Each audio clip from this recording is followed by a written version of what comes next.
You think intelligence is what you know, but the ancient Stoics understood that true wisdom isn't about the quantity of facts you possess. It's about the quality of the judgments you make.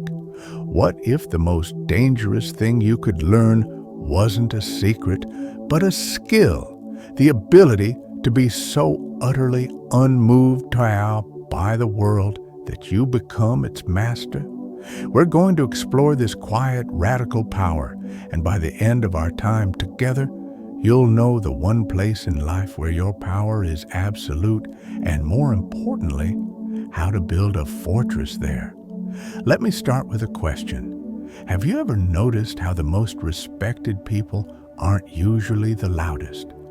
They're the ones who seem to possess a hidden gravity, a still center that pulls the conversation toward them without a word. That stillness is a consequence of inner mastery, not luck. Now, before we begin carving away the unnecessary noise, I must offer a brief, honest caution. The ideas we explore here, though rooted in humane philosophy, are powerful tools for self-agency. They are for educational reflection, not prescriptive directives. Your life's deepest decisions, medical, legal, financial, or personal, require careful, individualized thought, often in consultation with qualified professionals. Reflect on these principles, but do not mistake them for personalized advice or a quick fix. There are no miracle claims here, only the hard work of building an inner life. The world trains us to seek control where it can never be found, in other people's opinions, in external events, in the capricious hand of fortune. We're taught to react, to chase, to defend our fragile ego like a child clutching a worn-out toy. But this frantic chase leaves us exposed, easily manipulated, and perpetually exhausted. The moment we try to control what is not ours, we surrender our most vital asset, our own mind. This is the great divide the Stoics called the dichotomy of control, the profound surgical clarity between what is up to us and what is not. This single insight is the ultimate line of defense. Everything external, our reputation, our health, the weather, the loyalty of a friend, the results of our efforts, is a matter of indifference, in the sense that its final outcome is beyond our personal command. What remains, and what is wholly within our jurisdiction, is our judgment about these things, our impulses, our desires, and our choice in action. This is our prohairesis, our fundamental faculty of choice. The so-called dangerously smart individual isn't defined by what they manipulate outwardly. They are defined by what they master inwardly. They understand that true power isn't about winning an argument or forcing submission. It's about making others' attempts to sway you utterly ineffective. When others shout, they calculate. When others panic, they observe. This is why their silence feels heavy.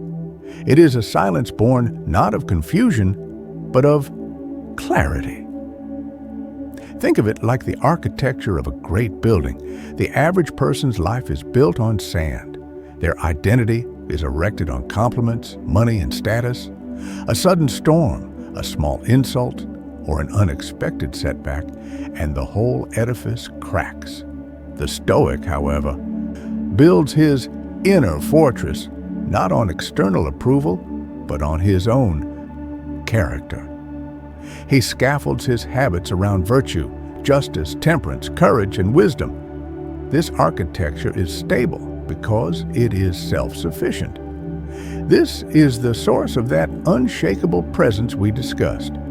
It is the subtle sense that this person doesn't need anything from you. Now let's observe three distinct narratives to fully understand the weight and gravity of this inner work. The first story is a preventable downfall. I knew a man, let us call him Victor. Victor was technically brilliant, quick-witted, and charismatic. He rose quickly in a competitive field. Yet, he was obsessed with being perceived as the smartest man in the room. He spoke to fill every silence, not with purpose, but with a desperate underlying plea for validation. His intelligence was for show, a peacock's display of trivia and complex reasoning. He confused argument with strategy. Whenever a decision went against him, he would explode into anger, rationalizing his rage as passion or intensity. But his colleagues and rivals saw the truth. His anger was not analysis. It was fear. It was the fear of being seen as less than perfect. He sought control through domination, only to realize too late that his emotions were his true masters.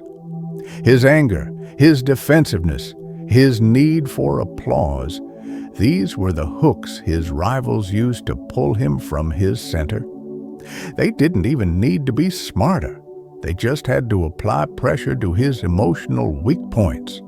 His brilliant career stalled not because of a lack of skill, but because of a lack of inner discipline. He failed the great test when others were silent.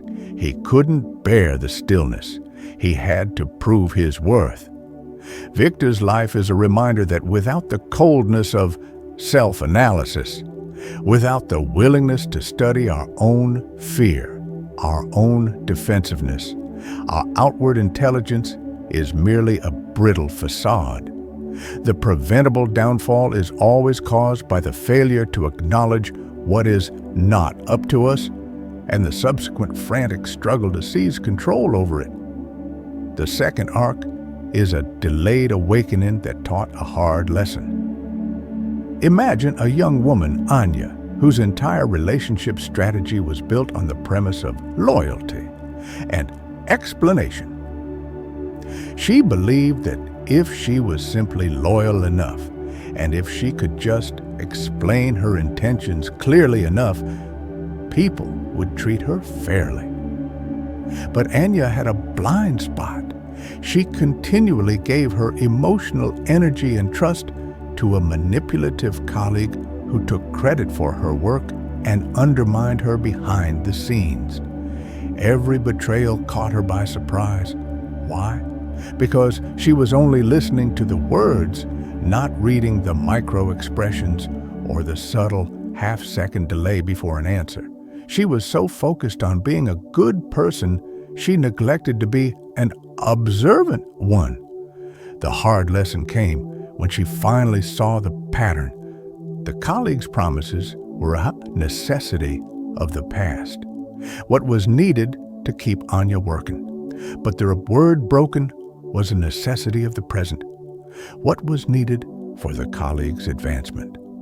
The Stoics teach us to look not at the quality of the intention, but the trajectory of the action. Anya's awakening was the moment she stopped asking, "Why did they do this to me?" and started asking, "What does their action reveals about their character, and what is my reasoned response?" She learned to use silence as a weapon, not out of cruelty, but as a deliberate withdrawal of energy and access. She stopped arguing. She simply disappeared from his sphere of concern, punishing him not with noise, but with the chilling void of her absence. Nothing haunts a manipulator more than the silence of the one they could not control. Her silence became a presence, a boundary more powerful than any loud accusation. The final arc is a credible transformation that worked. Picture Marcus, a man who realized that his life was a sequence of reactions, a constant, exhausting game of defense. He sought to change this by adopting the ultimate Stoic discipline, voluntary discomfort. He saw that his need for comfort and approval made him predictable and therefore manipulable. He started small, choosing to sit in the uncomfortable chair, walking instead of driving, consciously slowing his speech. This training was his forge. It allowed him to see his cravings, his aversions, and his emotional triggers in miniature. He began to practice surgical observation of himself, turning the mirror on his own judgments first. He developed emotional coldness, not as apathy, but as a tool for analysis. His sadness became a signal for what he valued. His fear became foresight of what could go wrong.